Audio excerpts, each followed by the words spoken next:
Este episodio fue creado a partir del inglés utilizando inteligencia artificial. Próximamente en este episodio de Follow Him. Nunca, creo yo, hemos estado más ocupados. Las opciones para gastar nuestro tiempo son muchísimas. Y muchas de esas cosas son buenas. Quizá nuestro esfuerzo por hacer tiempo para ir al templo, prestar atención en el templo. Hay un excelente artículo de Michael Austin sobre el sacramento de la atención. Y él dice que hay una razón por la que usamos el término, prestar atención. Nos cuesta algo.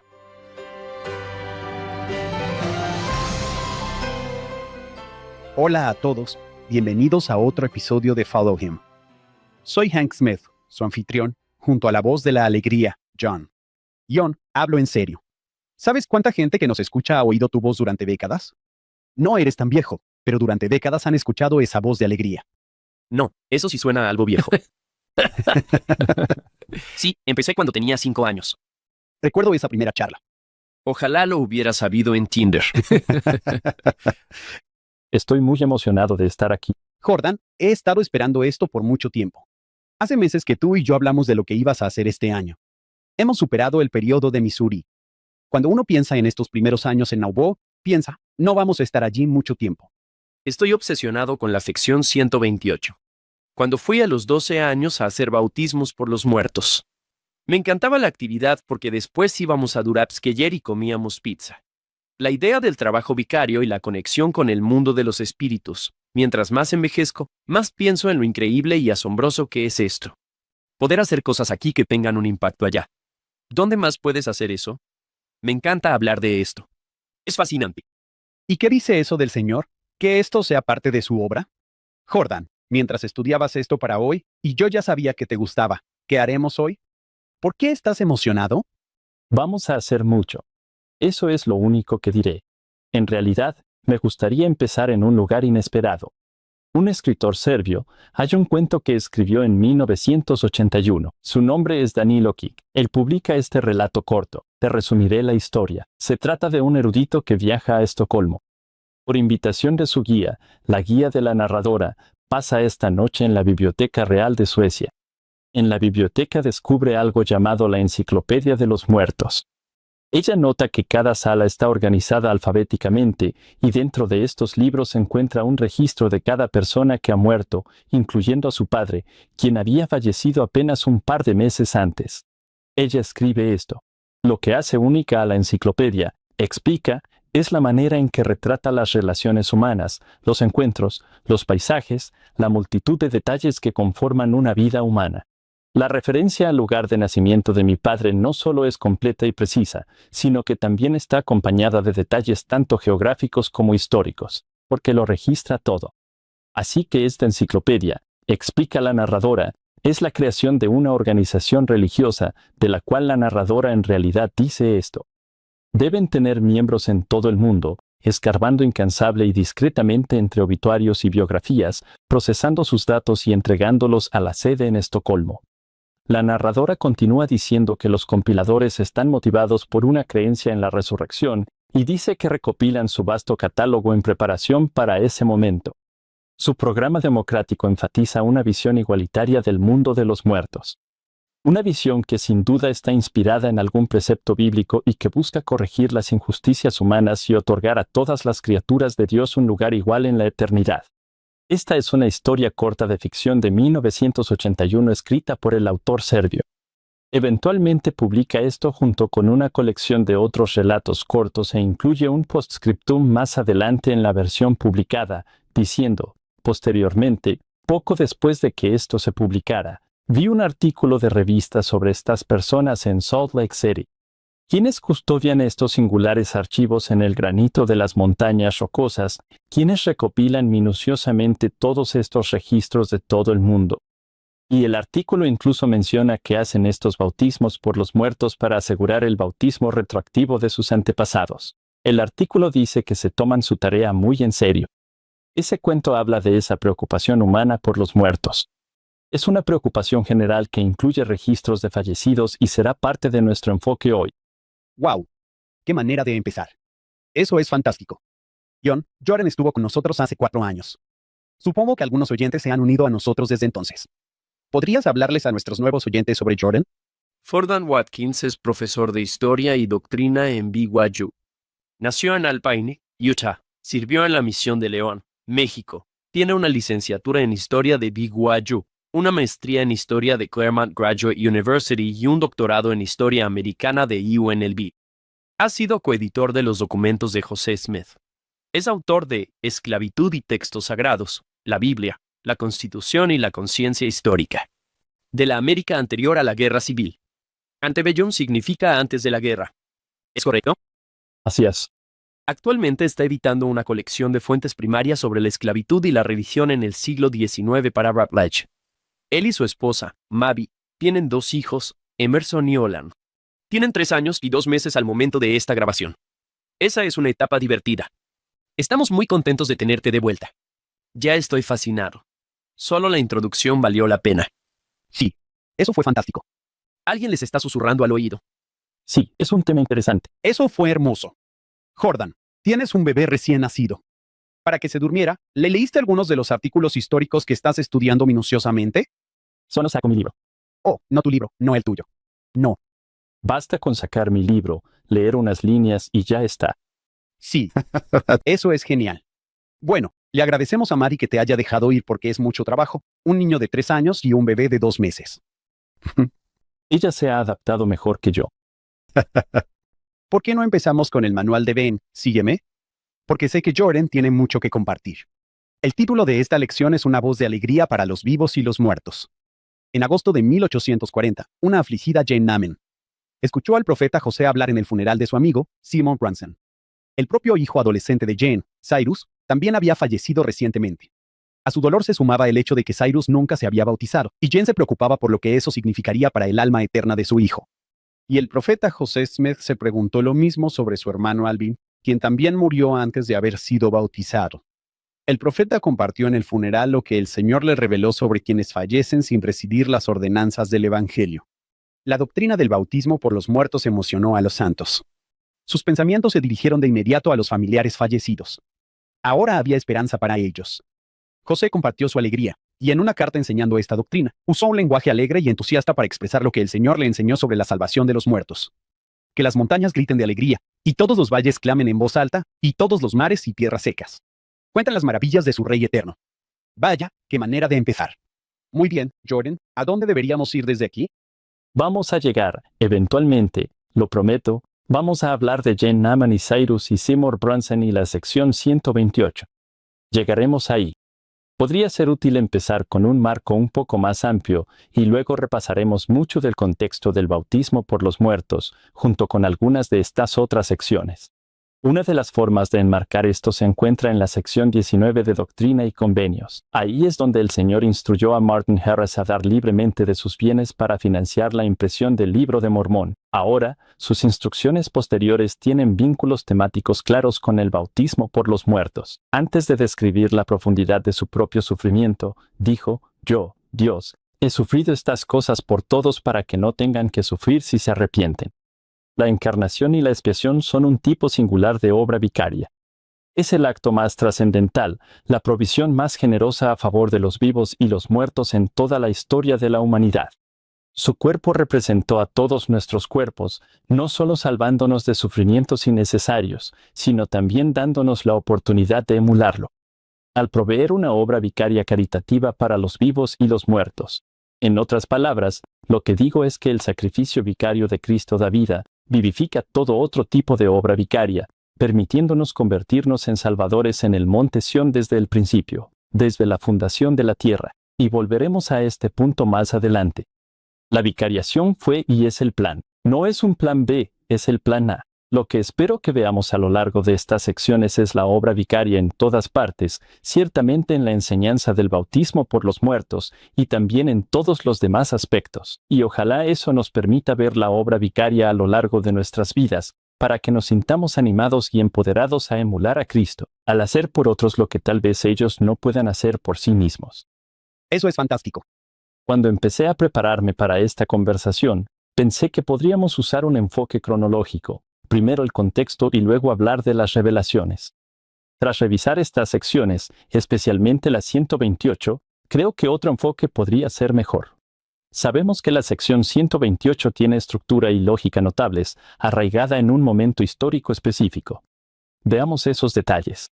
Se mueve libremente por el tiempo y el espacio, toma pasajes bíblicos y narra la aparición de personajes históricos. A veces te preguntas si José Smith perdió el hilo al escribir la carta, como que se desvía un poco, pero nunca lo hace realmente. Siempre logra regresar al tema principal. Mi punto es que quiero usar la sección 128 como modelo para esta conversación. Puede ser útil revisar cada sección y tomar desvíos contextuales para arrojar luz sobre ellas. También quiero decir que es importante mencionarlo. Me apoyaré en el trabajo académico de amigos y colegas que han hecho gran parte del trabajo pesado en estas secciones. La investigación académica puede ser trabajo por poder. Muchas personas ya han hecho este trabajo y yo me apoyo en ellos. Entonces, el estilo de 128, donde José nombra a todos los que se presentaron. Quisiera empezar nombrando a algunas personas en las que me voy a basar: Phil Barlow, Sam Brunn, Alex Baugh, Alex Smith, Lisa Tate, Chad Orton, Matt McBride, Ryan Tobler, Jenny Webb, Andy Hedges, John Doran Peters, Mike McKay y Amy Harris. Hay otros. Esa es una lista de nombres. Annie Harris ha escrito recientemente un libro muy bueno sobre el tema de redimir a los muertos en Doctrina y Convenios. Esos son algunos de los académicos en los que nos vamos a basar para guiarnos a través de estos desarrollos. Ya hemos mencionado a Alvin. Creo que ese es un contexto importante para empezar. Mencioné la sección 19. La sección 19 habla de un libro, el Libro de Mormón. Habla de un cuerpo, el cuerpo de Cristo. Los cuerpos y los libros dieron inicio a la restauración. Otro ejemplo es la aparición de Moroni en 1823. José recordó ver manos, brazos, pies y piernas. El dueño de ese cuerpo habló y le contó a José Smith sobre ¿qué? Un libro. Así que tienes un cuerpo y un libro. ¿Qué tenía que hacer José? Tenía que resucitar ese libro. ¿De qué trata el libro? Bueno, sabemos de qué trata el libro. Trata sobre una historia de lucha. La lucha de un pueblo, la destrucción de un pueblo, la separación de una familia a pesar de los mejores esfuerzos de los padres. Separación y destrucción de un pueblo a pesar de los mejores esfuerzos de los profetas. ¿Qué hace José? Él ayuda a resucitar este registro. Él permite que estos padres clamen desde el polvo para contarles a sus descendientes lo que Dios hizo por ellos. ¿Qué hace Moroni en esa aparición inicial? Él también señala otro registro, la Biblia. Cita pasajes bíblicos, incluyendo el regreso de Elías. Elías va a volver el corazón de los padres hacia los hijos y el de los hijos hacia los padres. Al igual que los profetas del Libro de Mormón, Elías va a ayudar a sanar la separación entre generaciones, entre los vivos y los muertos. Solo estoy sugiriendo que, justo al inicio de la restauración, se prepara el escenario para que los profetas del pasado, ya sea en persona o a través de registros como representantes, se aparezcan a José, para darle verdades, poderes, prácticas que de otra manera él no podría obtener. José no puede obtenerlas por sí mismo. Él necesita que esas personas regresen a él, necesita que sus cuerpos regresen y necesita los registros. Y eso nos permite, a su vez, ayudar en la obra vicaria. Todo eso apunta a una interdependencia divina. Nos necesitamos unos a otros, necesitamos nuestros cuerpos, necesitamos nuestros registros. Hay un problema que la aparición de Elías, o la promesa de su regreso, resalta. Podríamos describirlo como un problema de separaciones. Separación entre Dios y sus hijos, separación entre o entre los hijos de Dios, incluso separación entre los hijos de Dios y la tierra. Estoy pensando en la separación en términos espaciales, la distancia de Dios. También actitudes. Sabemos que la separación, en sí misma, no es algo negativo. La separación puede permitirnos crecer. Tener cierta separación entre nosotros nos da identidad. La separación también puede ser destructiva, divisiva o alienante. Puede llevarnos a apartarnos de Dios, a volvernos unos contra otros y a ir en contra de la tierra. Queremos superar estas separaciones. Creo que el regreso de Elías es, en parte, una respuesta a esas separaciones. Mencionaste a Alvin en la introducción. Piensa en eso como esta separación inicial que experimenta José Smith. José experimentó mucha muerte a lo largo de su vida. Eso realmente comienza con su hermano mayor, Alvin, quien murió en 1823. Alvin era un hijo querido, un hermano querido, que hizo una contribución enorme a la economía familiar, una especie de trabajo vicario en nombre de sus hermanos menores. Después de la aparición de Moroni en 1823, Alvin anima a José a seguir las instrucciones del ángel. Como sabes, meses después, en noviembre, murió. Le recetaron calomelano para calambres estomacales que quizás lo empeoraron y murió. Décadas después, un hermano, William Smith, dijo que el ministro presbiteriano local insinuó que Alvin se había ido al infierno. No sabemos si eso pasó. Muchos ministros cristianos de la época advertían a quienes no asistían a la iglesia ni se habían convertido que el infierno les esperaba. Esto se relaciona con el dilema teológico de creer en un Dios justo y que tantos hijos de Dios viven y mueren sin conocer a Cristo. En 1823, José no tiene esa respuesta. Claramente se preguntaba sobre el destino de su hermano. Ni siquiera parece tener la respuesta cuando recibe la visión. Sección 76. Quizás eso le dio algo de consuelo. Puede que pensara que Alvin estaría en el reino terrestre porque se requiere bautismo. En enero de 1836, ve a Alvin en el reino celestial, de lo cual hablaremos más adelante. Eso probablemente tranquilizó preocupaciones de José, porque aprendió que todos los que murieron sin conocer este evangelio, pero lo habrían aceptado. Si se les hubiera permitido quedarse, serían herederos del reino celestial de Dios. Esa visión no mencionaba el bautismo por los muertos. José y otros santos debieron preguntarse, sabemos que necesitamos el bautismo, Alvin está en el reino celestial, pero no entienden cómo. Creo que influye en su enseñanza. En 1838, respondió a preguntas que, según él, la gente le hacía seguido. Una era, si la doctrina mormona es verdadera, ¿qué pasó con quienes murieron desde los días de los apóstoles? Esto es en 1838. Él dice, quienes no oyeron el Evangelio, por un hombre inspirado en la carne, deben recibirlo después. Antes de que puedan ser juzgados finalmente. No dice nada sobre el bautismo por los muertos. Él tiene la sensación de que ahí hay una oportunidad. La muerte de Alvin resalta estos problemas fundamentales. Estoy sugiriendo que su muerte, y otras muertes y otros sufrimientos, abren a José a una revelación profunda. Esas son piezas contextuales, algo amplias, que luego nos permiten adentrarnos en algunas de estas secciones. Jordan, me encanta esa explicación tan breve de mira, la expiación fue un evento vicario. Esto no es nuevo. Debemos entender que la obra vicaria no es extraña. Esa fue la expiación de Jesucristo. Recuerdo la película La montaña del Señor, Wilford Woodruff lo explica.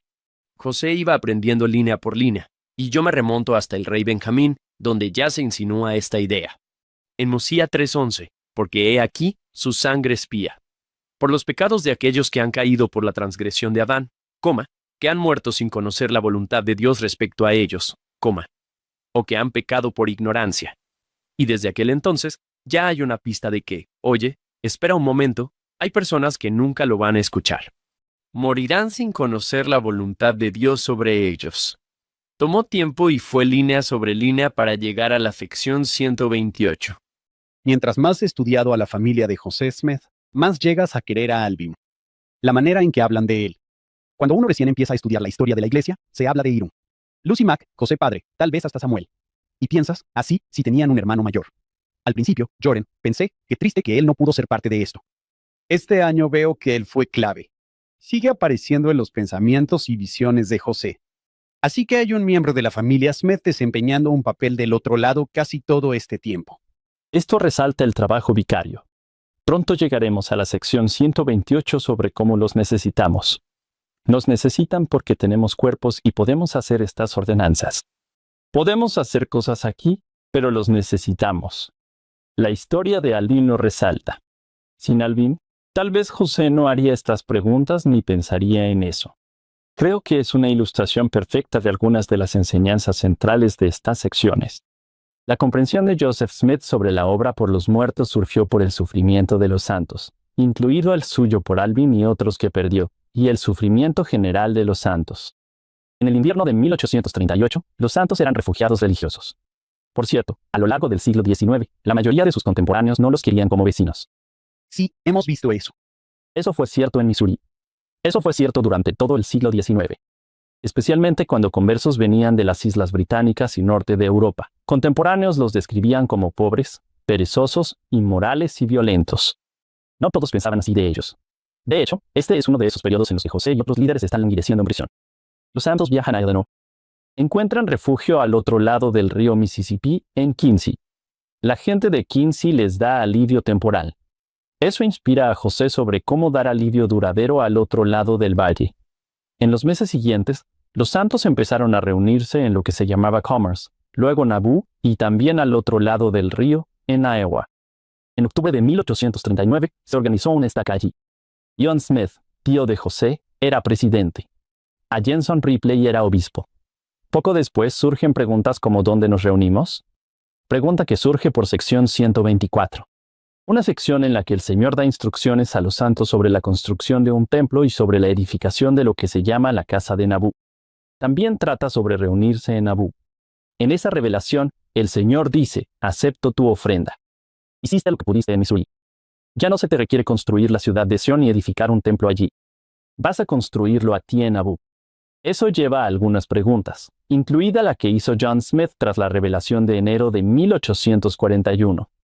John Smith va a ver a Joseph Smith para saber qué quería el Señor para los santos en Iowa. ¿Tenemos que cruzar el río para ir a Nauvoo? Daba la instrucción del Señor en la sección 124. Puede que eso fuera lo que estaban preguntando.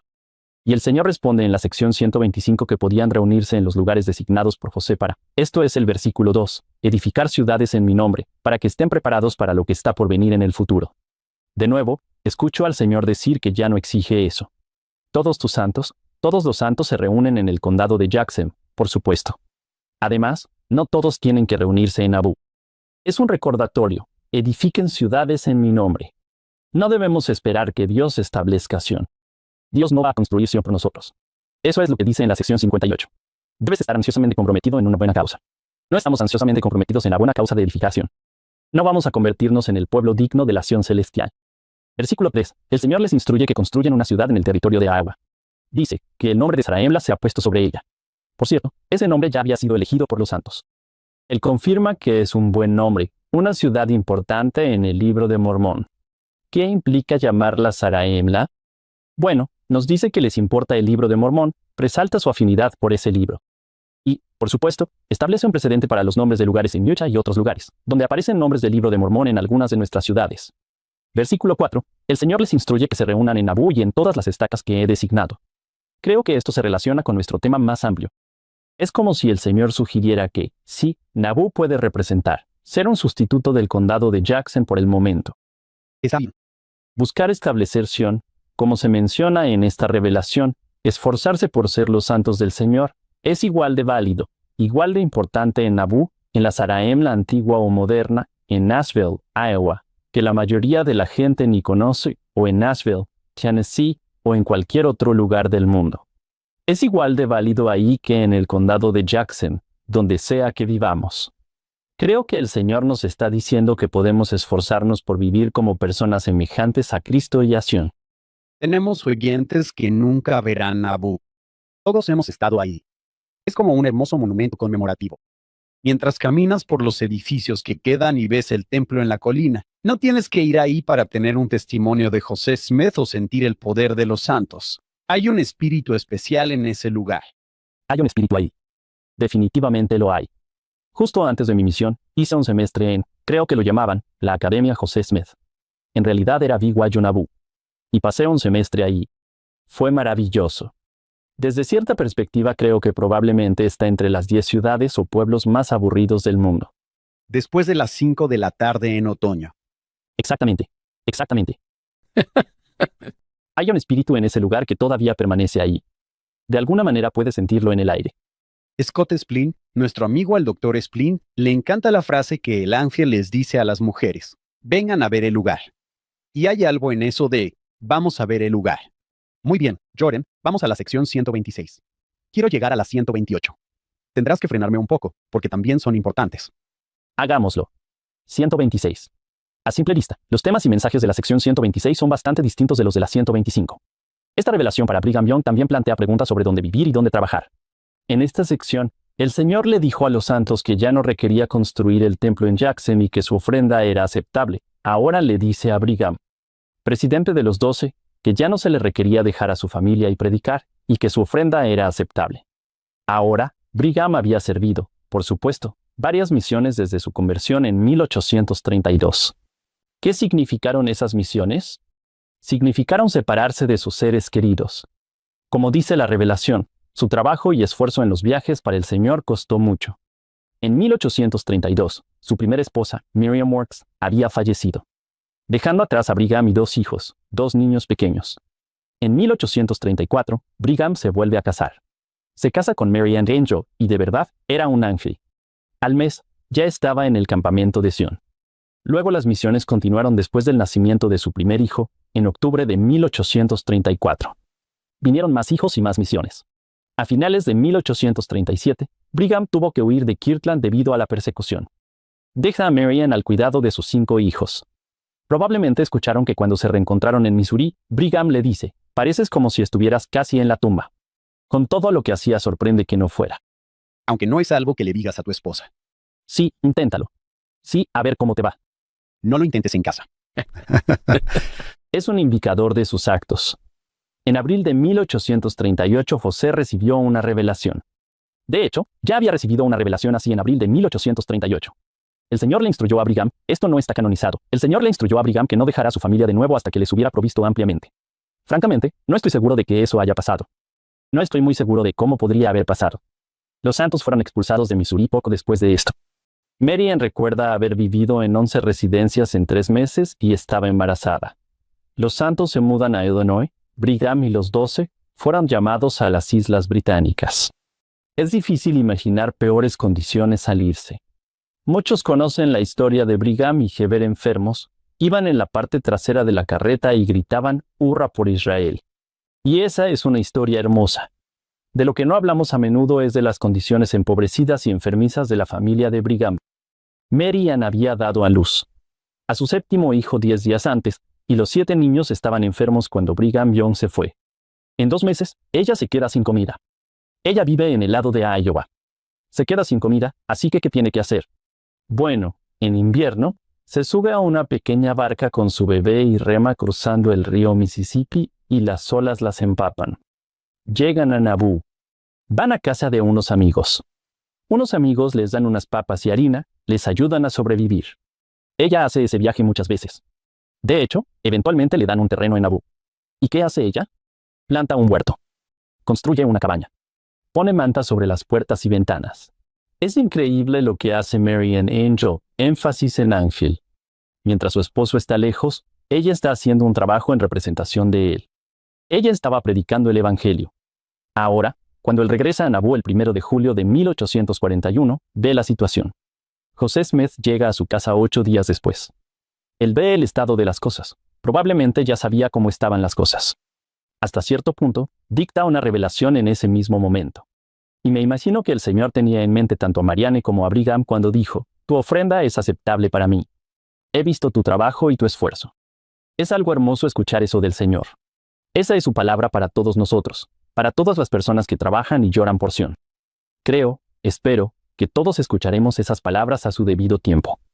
¿Qué hace el Señor? Dice, Brigham, puedes enviar la palabra al extranjero, pero ahora no irás. Brigham y los 12 autorizarán misioneros y escribirán cartas para que otros los representen. Los registros y los otros misioneros servirán como representantes de Brigham y los 12. Brigham cumple un par de misiones cortas en los años siguientes, pero la mayor parte de su trabajo después se centra en labores administrativas en la sede de la iglesia. José da un discurso después. Los 12 están justo después de la primera presidencia y se encargan de los asuntos de la iglesia. Se habían ganado el derecho de permanecer con sus familias. Todos tenemos que encontrar un equilibrio entre cuidar a quienes están más cerca de nosotros y a quienes están lejos. Y Brigham estaba cuidando a los que estaban lejos. Ahora era momento de que él cuidara a los que estaban más cerca de él. Tenemos que descubrir ese equilibrio. La vida cristiana es en comunidad. La comunidad que buscamos es con todos los hijos de Dios. Aprendemos a amar a nosotros mismos, a nuestras familias y al mundo. Es un gran desafío. Vivir el Evangelio nos exige eso. A Brigham Young se le dice que debe cuidar especialmente de su familia desde ahora y para siempre. Después de eso, se pone a trabajar. Construyen una mejor casa. Además, su familia, como sabemos, se convierte en una de las familias más grandes en la historia de Estados Unidos, lo que le daría un nuevo significado a esta instrucción. Creo que es justo decir que no todos los miembros de la familia de John creían que él les prestaba un cuidado especial. Sabemos que algunas de sus 56 esposas se divorciaron de él. Hay un ejemplo extremo y bastante conocido, Eliza Young, quien más tarde da conferencias sobre Brigham Young, escribe una denuncia y dice que este sistema es horrible. En el otro extremo, considera esto de Clarissa Young Spencer. Ella lo escribe décadas después, quizá con mentalidad de época dorada. Creo que sus palabras son bastante impactantes. El día de mi nacimiento, un grupo de los santos había hecho el viaje habitual a Brighton. Y apenas habían llegado a su destino cuando le avisaron a mi padre que mi madre se había enfermado. Para gran decepción de su gente, mi padre se dio la vuelta y regresó inmediatamente a la ciudad para estar con mi madre durante su prueba. Como yo era su hijo número 51, el nacimiento de un bebé estaba lejos de ser una novedad en la familia. Su consideración por cada una de sus esposas o cualquier otro miembro de su familia. Con tal actitud, él renunciaba de buena gana a cualquier placer propio si podía brindarles consuelo o ayuda. Ella añadió, su constante preocupación por nuestra felicidad y bienestar lo hizo muy querido por todos nosotros. El lazo entre mi padre y yo, dijo ella, era tan cercano como si yo hubiera sido su única hija, y estoy segura de que cada uno de los otros hijos sentía lo mismo. Siempre estaré agradecida de haber nacido como su hija. Al menos desde su punto de vista, Brigham había cuidado especialmente de su familia. Si preguntas a mi hija por mí, obtendrías la verdad. Nuestros hijos lo saben. Nuestros hijos tienen asiento en primera fila. Bueno, Jordan, ¿qué deberíamos hacer ahora? Vamos a la sección 127 y 128. Como sugiere la 126, somos llamados a cuidar de quienes están más cerca de nosotros, de aquí en adelante y para siempre. También somos llamados a cuidar de todos los hijos de Dios, los vivos y los muertos. Las secciones 127 y 128 son dos cartas que José escribió a los santos mientras estaba escondido en septiembre de 1842. Ahora, vamos a entrar en detalle sobre el trasfondo y el contexto inmediato. Primero, unas palabras sobre por qué estas secciones son únicas. Cuando se publicó la edición de 1844 de Doctrina y Convenios, tenía 110 secciones, de las cuales solo 4 eran del periodo de Nabú. Esto incluye lo que ahora es la sección 124. De alguna manera, la sección 124 se entendía como la revelación de Nabú. También teníamos las secciones 127 y 128. José aprobó esas secciones para su inclusión en Doctrina y Convenios. Ahora, como saben, para cuando se publica Doctrina y Convenios en 1844. También incluía la sección 135. José no autorizó la sección 135. Estoy seguro de que no le molestó, ¿verdad? Esa es la sección sobre el martirio, que se agregó rápidamente después de la muerte de José. Las otras secciones de las que acabamos de hablar, las 125 y las 126, junto con varias otras secciones, se agregaron en 1876, cuando Orson Pratt preparó una nueva edición de Doctrina y Convenios. En ese mismo momento, Pratt añadió partes de las cartas de José desde la cárcel de Liberty, esas grandes cartas, de la 121 a la 123. ¿Qué significa eso? Eso significa que las secciones 127 y 128 son las primeras cartas, hasta donde yo sé, que se publicaron en Doctrina y Convenios. Las cartas en sí no son revelaciones dictadas. Si contienen pasajes reveladores. Si contienen momentos en los que el Señor está dando instrucciones. No son en sí mismas revelaciones dictadas. José entendió su valor y creyó que éstas debían entonces ser incluidas en el canon. En los primeros versículos de la sección 127, José está escribiendo sobre sus enemigos que lo persiguen, una vez más lo persiguen. Y de nuevo, volveremos a ese contexto inmediato. También se refiere de manera más general a la persecución que ha enfrentado a lo largo de su vida. El agua profunda es donde quiero nadar. Todo esto se ha vuelto algo natural para mí y me siento como Pablo al gloriarme en la tribulación. Es algo realmente notable de decir y nace de la experiencia. Ahora, José experimenta persecución a lo largo de su ministerio. Sospecho que su encarcelamiento en la cárcel de Liberty es una especie de punto de inflexión en el que comienza a gloriarse en la tribulación. No creo que él haya comenzado esa experiencia gloriándose en la tribulación. No le habría estado orando a Dios, preguntando dónde estaba Dios, si se estuviera gloriando en ese momento. Mientras recibe la respuesta, mientras espera recibir la respuesta, mientras recibe la respuesta, mientras aprende que, sí, con el tiempo, triunfará sobre todos tus enemigos. Por cierto, eso aparece en el versículo 2 de la sección 127. Él está reflexionando sobre lo que el Señor le había dicho en la cárcel de Liberty. También se le dijo que si soportaba bien su aflicción, Dios lo exaltaría en lo alto. Esta experiencia en la cárcel de Liberty amplía su visión. ¿De qué está preocupado al principio? Por sí mismo y los santos. escucha informes de su sufrimiento. Creo que la experiencia en la cárcel de Liberty amplía su comprensión y visión para ir más allá. En el versículo 3 de la sección 127, José nuevamente se refirió a lo que el Señor le había dicho en la cárcel de Liberty, que sus enemigos enfrentarían la justicia de Dios. ¿Y luego qué hace? Pasa de eso muy rápido, como diciendo, bueno, eso está en manos del Señor. Ahora, no estoy diciendo que José no piense en sus enemigos en el futuro. Sí lo hace, y tiene cosas que decir sobre ellos. Pero dirige su enfoque hacia otro lado. En la cárcel de Liberty, cuando José mira hacia adentro, reemplaza la ira con esperanza y amor, y vuelve su mirada hacia Dios. Luego el Señor le da revelaciones que lo capacitan aún más para mirar hacia afuera y, como veremos, incluso hacia atrás, para bendecir a todos los hijos de Dios. Creo que es notable que, poco tiempo después de salir de la cárcel, él envía una carta al Quórum de los 12. Esto es en diciembre de 1840. El Quórum de los 12 está en Misiones, como ya mencionamos. José escribió estas líneas memorables, que les van a sonar familiares. El amor es una de las principales características de la deidad y debe ser manifestado por aquellos que aspiran a ser hijos de Dios. Un hombre lleno del amor de Dios no se conforma con bendecir solo a su familia. La sección 126 dice que también debe hacer eso. Pero también necesita extenderse por todo el mundo y estar ansioso por bendecir a toda la familia humana. De hecho, él dice que estos han sido tus sentimientos y que te han llevado a dejar los placeres del hogar para ser una bendición para otros, candidatos a la inmortalidad. Sobre predicar el Evangelio. También creo que están muy relacionadas con las enseñanzas del bautismo por los muertos. De hecho, José habla sobre el bautismo por los muertos en la misma carta. Parte del punto que intento hacer aquí es la libertad. La experiencia en la cárcel, otros contextos de sufrimiento y separación de los santos o de los seres queridos, o incluso sentirse separado de Dios. Esos momentos para José son incubadoras para sus revelaciones. Son incubadoras para sus revelaciones de enseñanzas que buscan abordar todo el sufrimiento humano, y en gran medida, al abordar la fragilidad de la conexión humana. En los versículos 4 y 5, José se vuelve un revelador. Ahora escuchamos parte de la palabra del Señor. El Señor manda a los santos continuar la obra en el templo de Nabú. Luego da instrucción sobre el bautismo por los muertos. Ahora, un bloque de contexto para delinear los orígenes del bautismo por los muertos. Podríamos empezar con un punto obvio. Fue un punto que traté de resaltar a través de la historia corta que compartí al principio. A lo largo de la historia humana, los vivos han hecho obras por los muertos en todas las culturas. Cuidar el cuerpo, orar por los fallecidos, crear registros de sus vidas. Hay un libro del historiador cultural Thomas Lockyer, titulado El trabajo de los muertos. No trata sobre los santos de los últimos días. Es una historia de cómo los vivos han cuidado a los muertos. Gran parte de ese trabajo, a lo largo de la historia, es de naturaleza religiosa.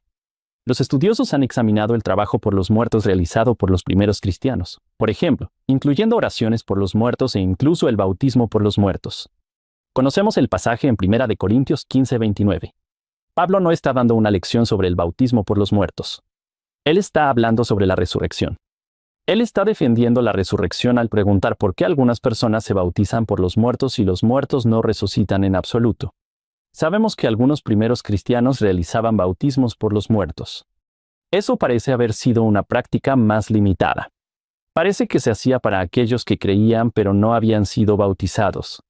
Ahora, en los siglos posteriores, el trabajo por los muertos se convirtió en un punto de controversia y división. Agustín rechazó la idea de que la salvación pudiera encontrarse después de la muerte.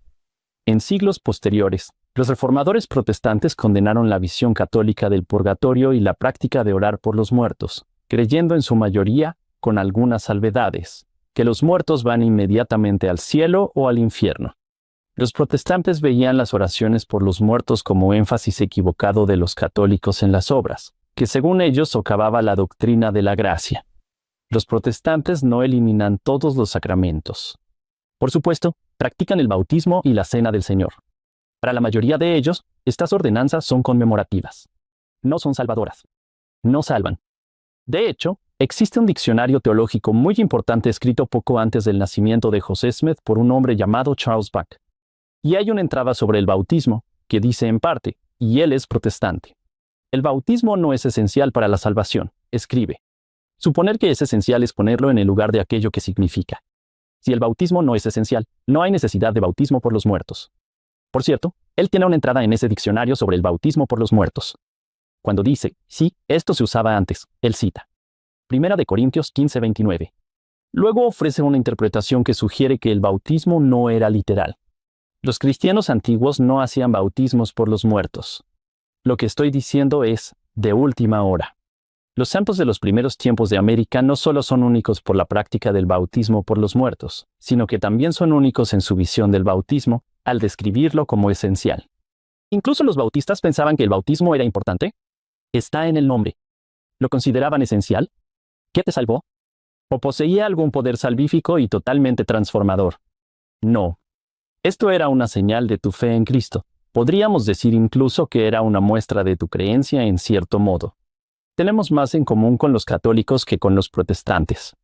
Nuestra fe es, en cierto modo, voy a usar el término sacramental, ritualista. Creemos que tus pecados son redimidos a través del bautismo. Es esencial. Ahora, ¿también es un símbolo y una señal? También es esas cosas. Si insistimos en la necesidad del bautismo, entonces eso sí crea un dilema respecto a quienes han muerto sin él.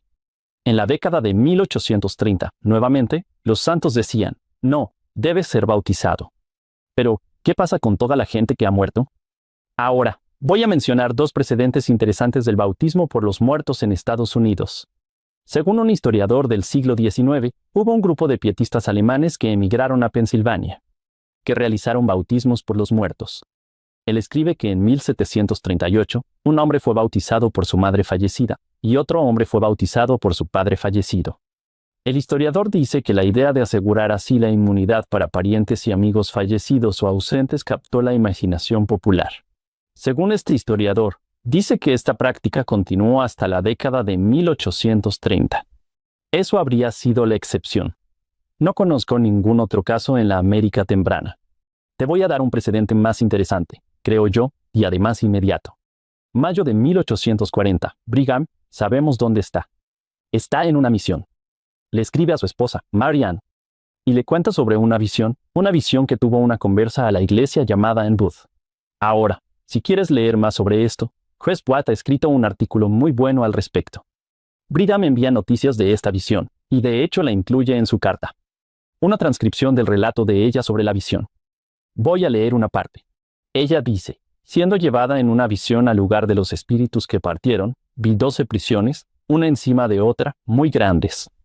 Al llegar a la prisión más alta, vi a uno de los 12 apóstoles del Cordero que había sido martirizado en América. Esto es una referencia a David Patton, un miembro original del Quórum de los 12, que había muerto en la batalla de Crooked River en 1838, poco antes, un par de años antes.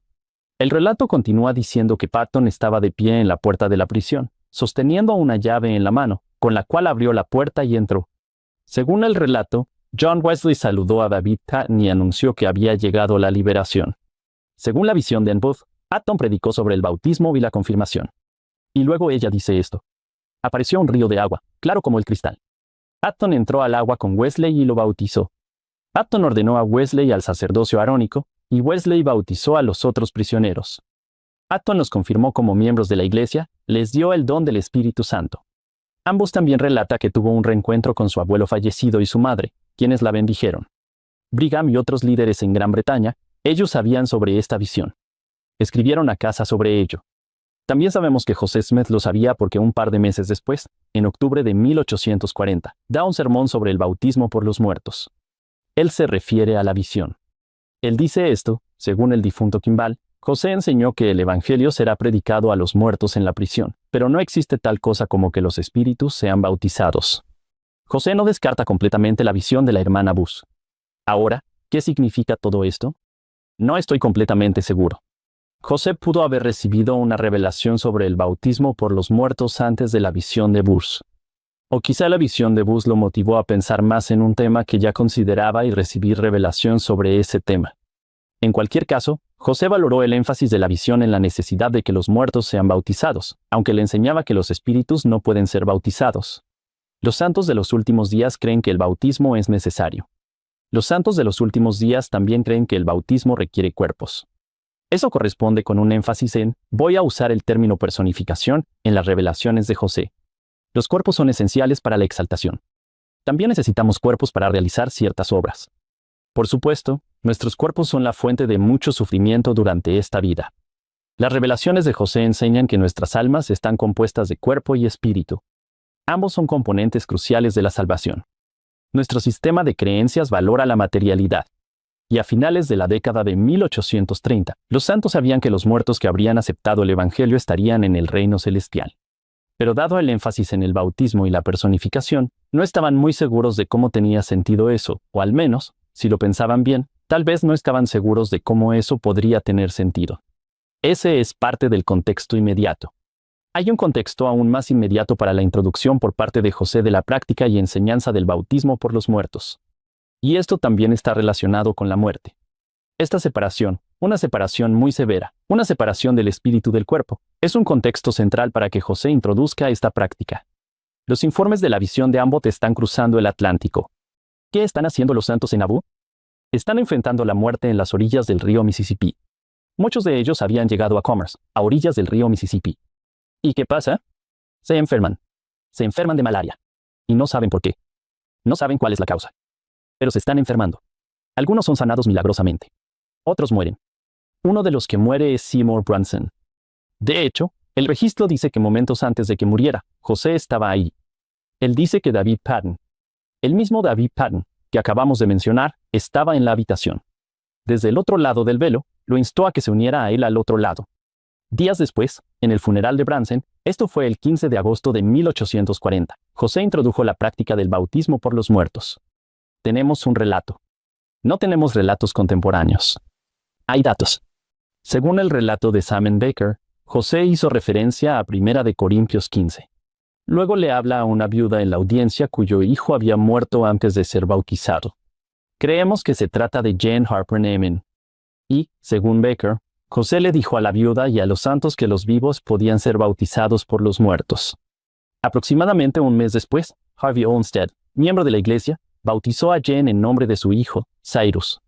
Vianney Jacks estaba a caballo, actuando como testigo. En el río Mississippi. Viena Jaques, wow. Alguien de quien nunca escuché de niño, ni en la historia de la iglesia ni en el seminario. Ahora descubrimos que donaba recursos y era una mujer increíble.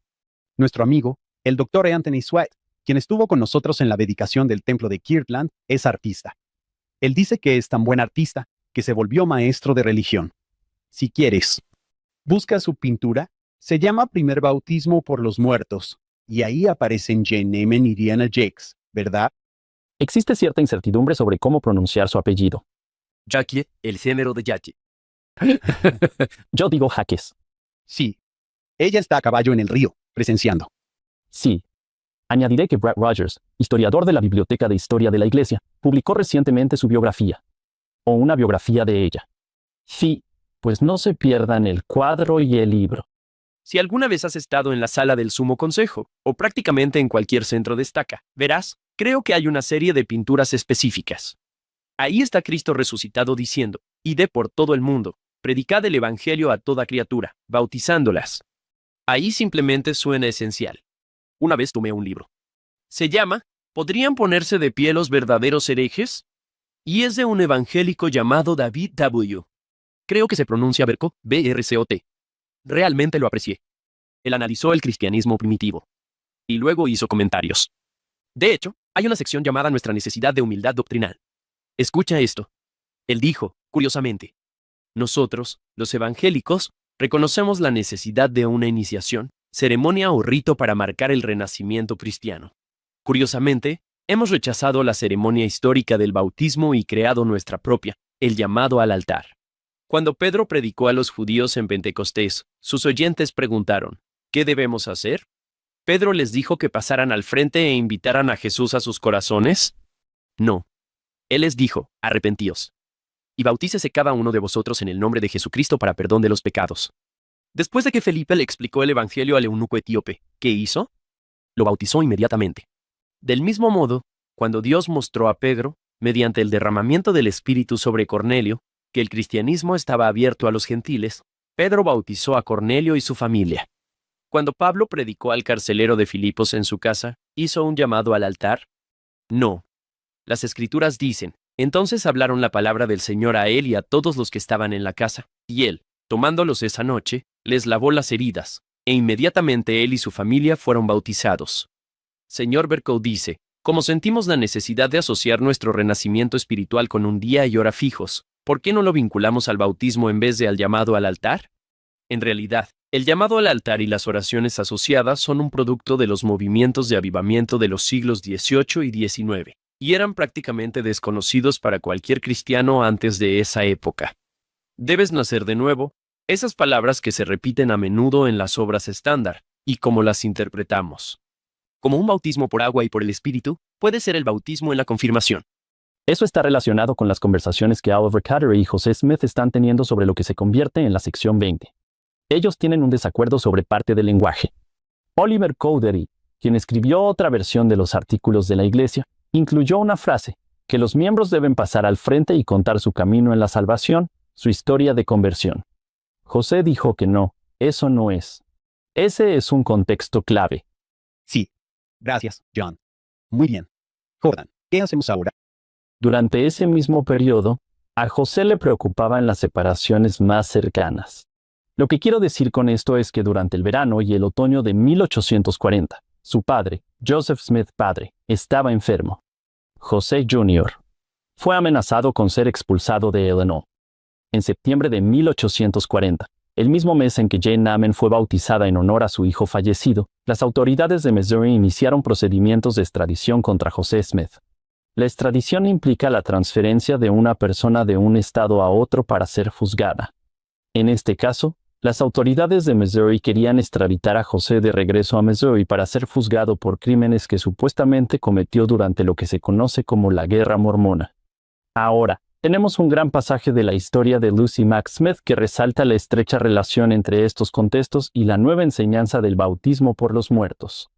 Así que ella dice que, un sábado por la noche a mediados de septiembre de 1840, Joseph Smith Sr.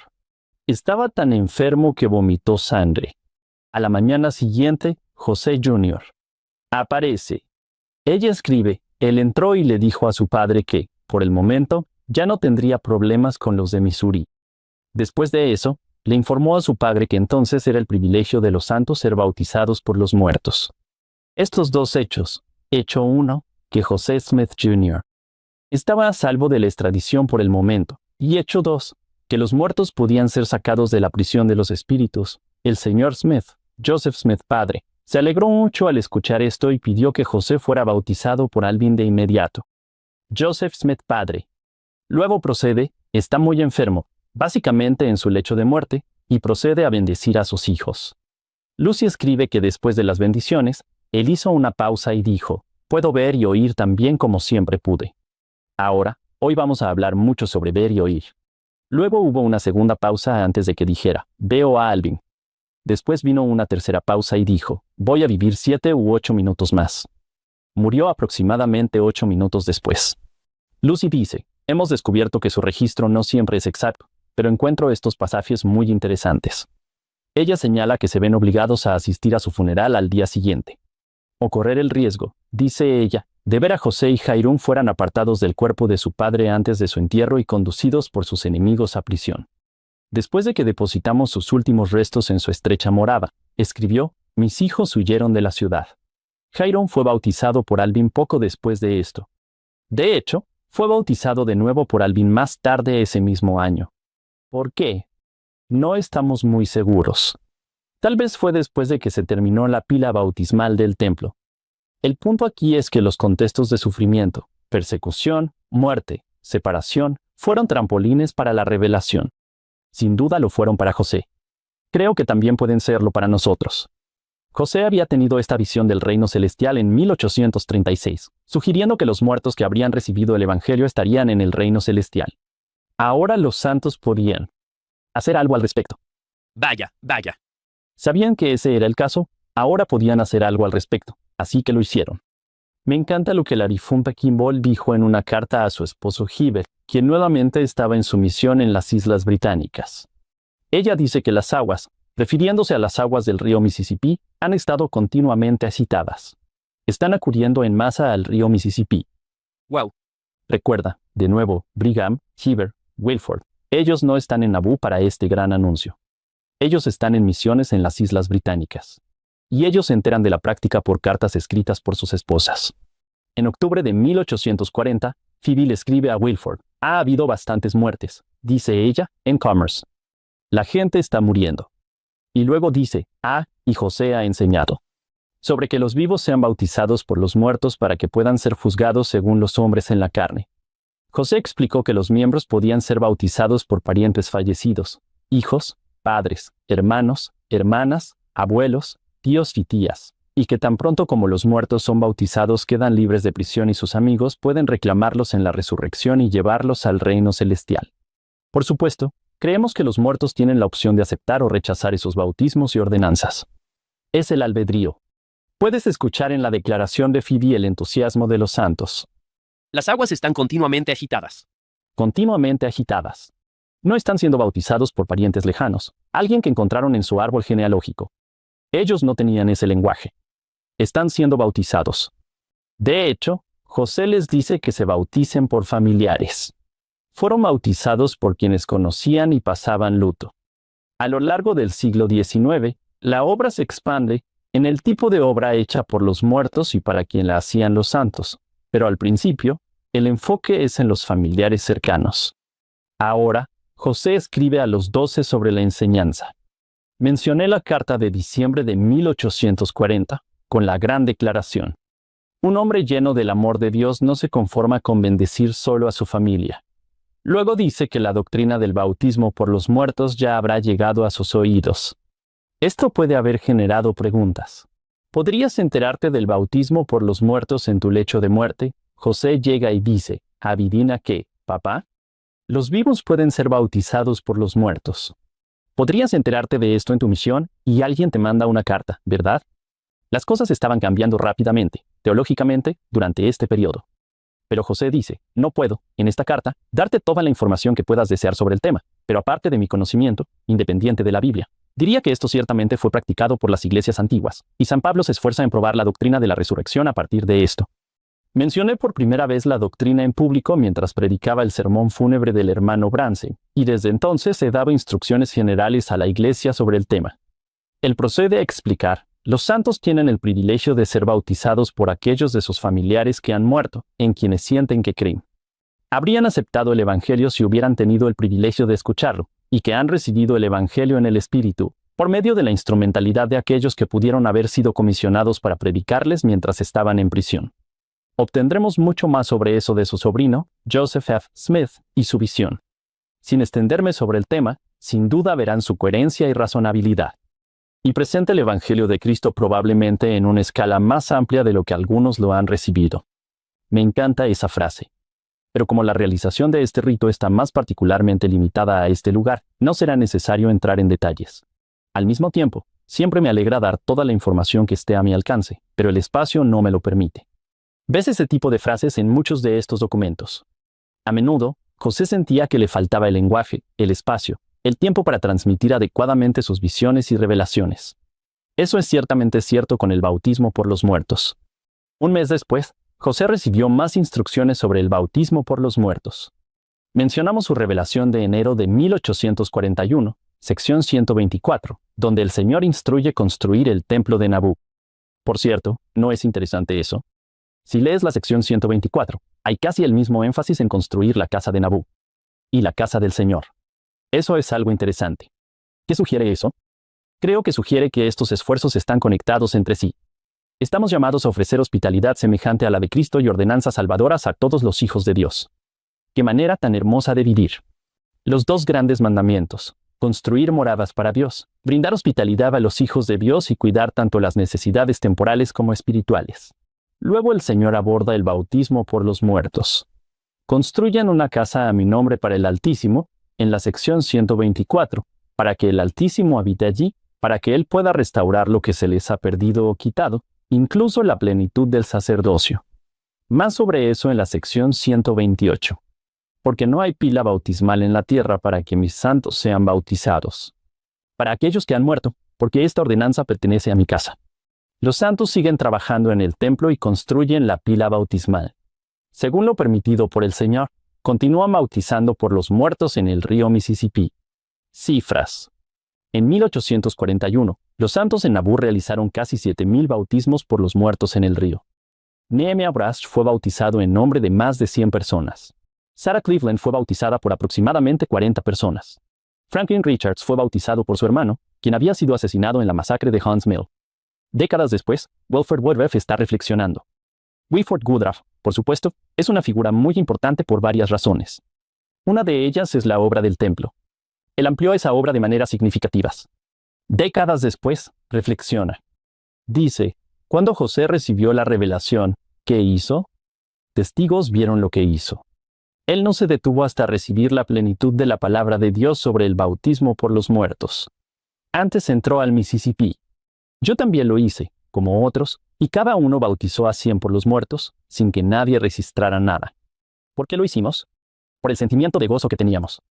Pensar que nosotros, en la carne, podíamos estar de pie y redimir a nuestros muertos. No esperamos a saber cuál sería el resultado de esto, ni cómo sería todo en su totalidad. ¿No es hermoso eso? Él está diciendo, como, sí, no lo teníamos todo resuelto. ¿Cómo no íbamos a acudir en masa al río Mississippi para realizar estos bautismos por los muertos? Me ha costado trabajo encontrar una buena fuente para esto. Hay una historia de que el presidente Packer estaba respondiendo preguntas de un periodista, y alguien le dijo, ¿de verdad piensan hacer esta obra del templo por cada persona que haya vivido? ¿Tienen idea de lo grande que es eso? Y el presidente Packer, creo, dijo algo como, es un trabajo enorme.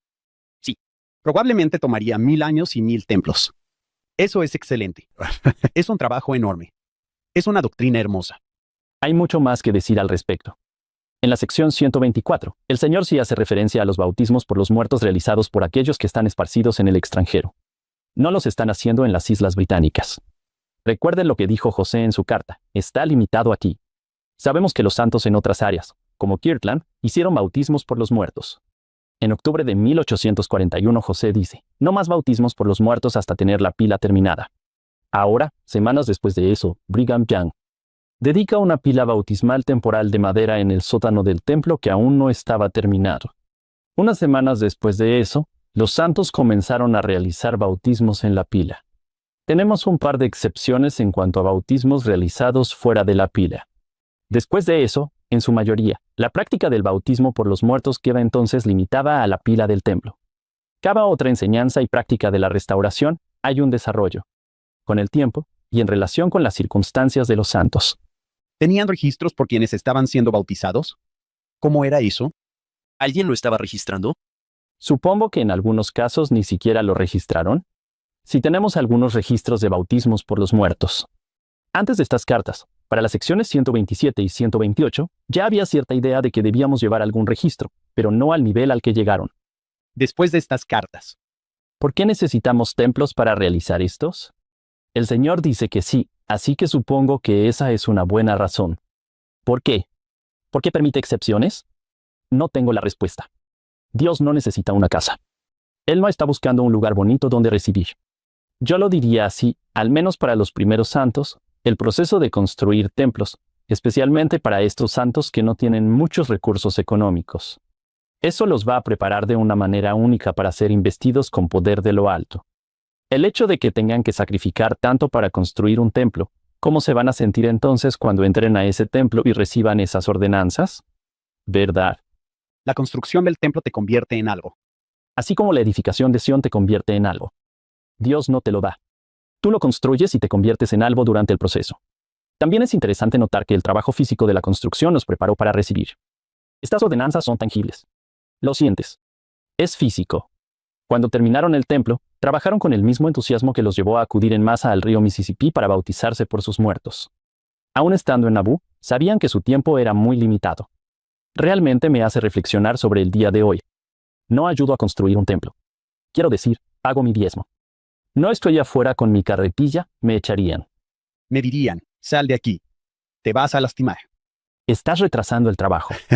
Eso sí me hace preguntarme, ¿qué hacemos hoy en día? Obviamente, donar el diezmo no es poca cosa. Eso ya es algo. ¿Qué tipo de sacrificio hacemos? Me pregunto si, en cierto nivel, el tiempo ha reemplazado al esfuerzo físico. Ambos siguen siendo necesarios hasta cierto punto, y en diferentes partes del mundo. Todavía toma tiempo llegar a un templo, aunque cada vez es más fácil. Para muchos de nosotros, debería decir, nos toma relativamente poco tiempo llegar al templo, pero tienes que pasar tiempo ahí adentro.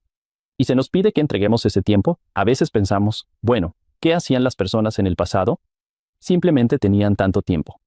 O sea, no estaban ocupados. Tenías que trabajar la tierra para poder comer. Piensa en todas las demandas sobre nuestro tiempo. Nunca, creo yo, hemos estado más ocupados.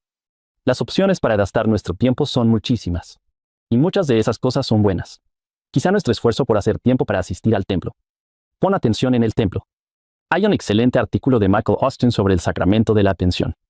Y él dice que hay una razón por la que usamos el término, prestar atención. Nos cuesta algo. Dedicar el tiempo y luego prestar atención. Quizá eso es lo que nos prepara para ser investidos de poder. Eso pensé hoy. Sí, no es salir allá afuera con una carretilla y trabajar, pero quizá me hace lo mismo a mí que lo que ese trabajo les hacía a ellos. Me gusta mucho eso, Jordan. Podrías pensar que la obra del Señor a veces es una paradoja. Él dice, si pierdes tu vida, la hallarás. Tú piensas, eso no tiene sentido. Paga tu diezmo. Se abrirán las ventanas de los cielos. Y tú dices, bueno, estoy dando algo. ¿Cómo voy a recibir algo a cambio? Quizá es igual con el templo. No tengo tiempo para ir al templo. O, ve al templo. Tendrás más tiempo o algo te pasará. Quizá una forma de decirlo es que tendrás la eternidad. Estoy pensando en esas revelaciones sobre la ley de consagración, ¿verdad? Es como, dame todo, porque en realidad es mío. Muéstrame que sabes que es mío. Y luego, si guardas esta ley, ¿qué te daré? Te daré el reino. Todo lo que el Padre tiene será tuyo. Somos el tipo de personas que pueden usar ese tipo de tiempo, usar ese tipo de poder de la manera correcta. Y yo pienso en el templo. Puede prepararnos para ese tipo de cosas. El presidente Hinckley dijo que lo que parece un sacrificio resulta ser una inversión que paga dividendos toda la vida. Creo que él estaba hablando de las misiones, pero pienso que nuestro tiempo en el templo es igual. Se siente como un sacrificio. Termina siendo una inversión que sigue dando dividendos. Recuerda también que hay otra alma inmortal al otro lado que tiene. Aproveché mi tiempo en el templo. Eso es enorme. Hay alguien más ahí fuera. Por eso me gusta cuando lo llaman servicio del templo, un servicio que se extiende a través del velo. Es algo increíble pensar en eso. Encontré una declaración del elder Richard Shea. Scott dijo, vosotros, jóvenes, ¿queréis una manera segura de eliminar la influencia del adversario en vuestras vidas? Es una gran declaración. Una manera segura de eliminar la influencia del adversario en tu vida. Sumérgete en la búsqueda de tus antepasados. Prepara sus nombres para las ordenanzas sagradas y vicarias disponibles en el templo. Y luego ve al templo para servir como representante de ellos y recibir las ordenanzas del bautismo y el don del Espíritu Santo. A medida que crezcas, también podrás participar en recibir las otras ordenanzas. No se me ocurre mayor protección contra la influencia del adversario en tu vida. Escuchamos cosas similares de nuestro profeta. Sí, esto es de 2012. Una manera segura de eliminar la influencia del adversario. Encuentra a tus antepasados, prepara sus nombres, lo cual nunca ha sido tan fácil. Un par de toques en un teléfono. Como padre de adolescentes, John, quiero eso. Es prioridad reducir efectos del adversario en mis hijos. Tengo respuesta aquí. Esto puedo hacer. Tuvimos una despedida misional en mi barrio. El domingo pasado, el elder Mason Ontiveros le agradeció al obispo por los viajes al templo que hicieron. Dijo, primero, estaba pensando en los refrigerios o lo que sea que recibimos después. Luego le agradeció por ese tiempo en el templo. Me encantó eso.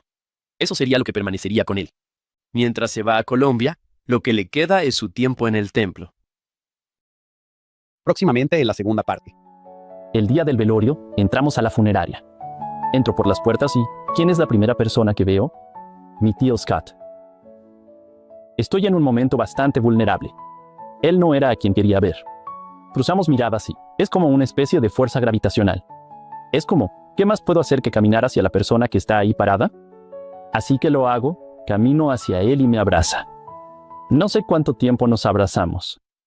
Me sostuvo hasta que toda esa confianza mal puesta y suposiciones falsas fueran reemplazadas por amor.